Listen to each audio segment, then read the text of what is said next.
Nnamdi Kanu will be shocked to learn gunmen beheaded Ananmbra lawmaker Ķ1ŁŁ, Ipob lawyer. Welcome to the news and thank you for tuning in to listen. He noted that the Ipob leader Nnamdi Kanu will be gravely shocked and saddened by the incident, having condemned such brutality in the past. Ķ1ŁŁ, the lead counsel for the indigenous people of Biafra, has reacted to reports about a member of the Anambra State House of Assembly, Ķ1ŁɁ, who was recently beheaded by gunmen.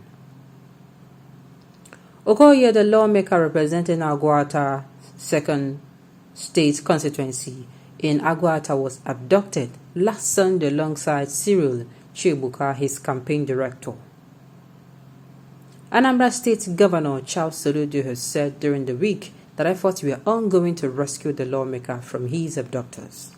But on Saturday, the lawmaker's head was reportedly displayed at a motor park in Nnamdi, Idemili South local government area of the state. Soludo has subsequently offered a reward of 10 million naira to anyone or group with information that can assist security agencies to arrest Ķ1ŁɁ's killers so that they can be brought to justice. Reacting in a statement on Sunday, Ejiofor said the southeast region is under siege by blood-sucking demons.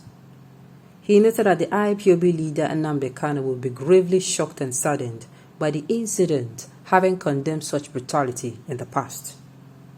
He wrote, "Dear Igbos of goodwill, home and abroad, our land is under siege by blood-sucking demons. It is no longer in doubt that the insecurity rocking the southeast region has taken an entirely troubling dimension and cannot be allowed to continue. Yesterday, being the 21st day of May 2022, I was inundated with the most unbelievable news making rounds of the gruesome torture and subsequent beheading of one Mr. Ķ1ŁɁ and a co-traveler in Anambra State by the abductors. I was totally shattered and in disbelief.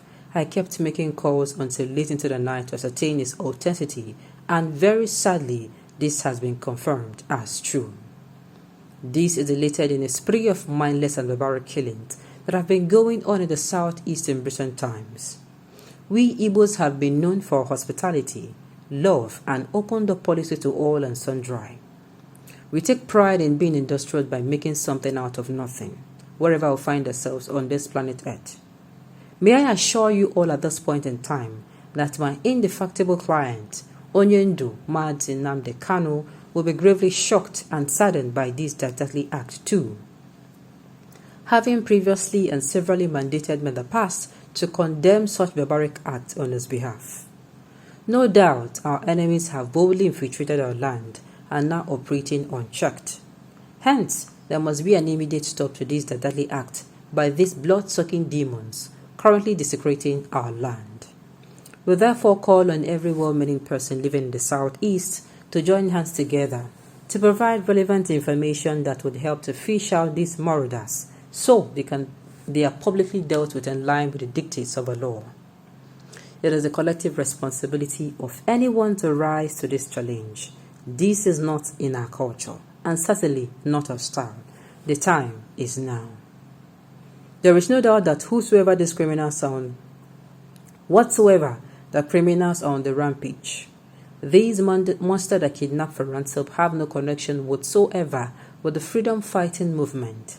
They are imposters and hirelings whose singular objective is to kill and destroy in a calculated attempt to demonize Ipob. Very compelling to mention in this space too, for the purposes of a well-guarded and holistic solution, that only a few weeks ago, a prominent Ananmbra gave a gory account of how he was kidnapped by the monsters he described as Fulani herdsmen. Ransom was paid before he was freed. Just a few days back, an audio recording of a call made to a relative of a kidnapped victim and the kidnapper's den right inside Anambra State went viral. The disjointed English accent of the culprit spoke volumes of which divide of a country the kidnappers came from. The public is yet to be informed as to whether these victims are lucky to be freed on ransom of 10 million naira demanded by the monsters or killed as threatened. I therefore strongly condemn in an unmistaken terms This does starkly act in its entirety and consequently call on security agencies and every Ananmbran to unite towards defending our land from these monsters desecrating it. This criminal element, regardless of our ethnic affiliations, must be crushed. We must free our land from them. The hour is here. My heart indeed bleeds. We must secure our region and claim our identity, which our forefathers taught so hard to build for us. Enough is enough. We must all join hands together to ensure that peace and order is restored to the southeast region as a matter of urgency. May God deliver our land. This is so sad. Now, what am I hearing? I am hearing that more people are now being kidnapped for ransom. No. This is definitely not it. This is definitely not happening. I have been crying out that this insecurity in the north will spread.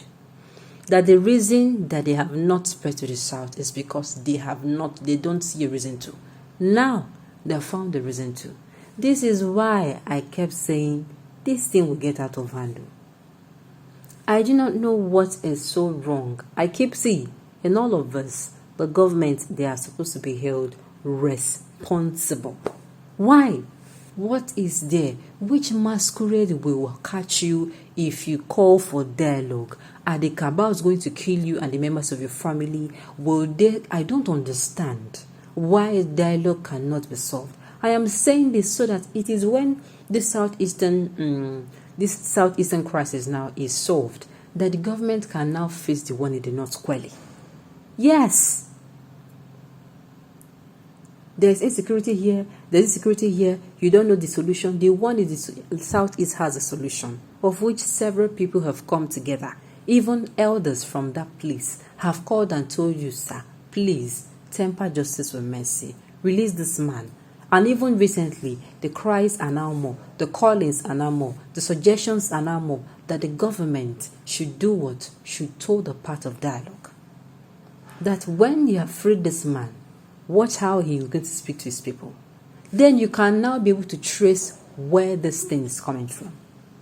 You can now trace it. If it continue happening, it will be like they told you they're not the ones. I don't know if I'm making sense. Sincerely, this is not right. It is just as if a child is sick and you have the cure and you refuse to give the child, and yet you claim to love that child. You don't love that child. You do not love that child. Okay, on this note, we've come to the end of the news. We say thank you for tuning in to listen. Until I come your way next time, enjoy the rest of your day.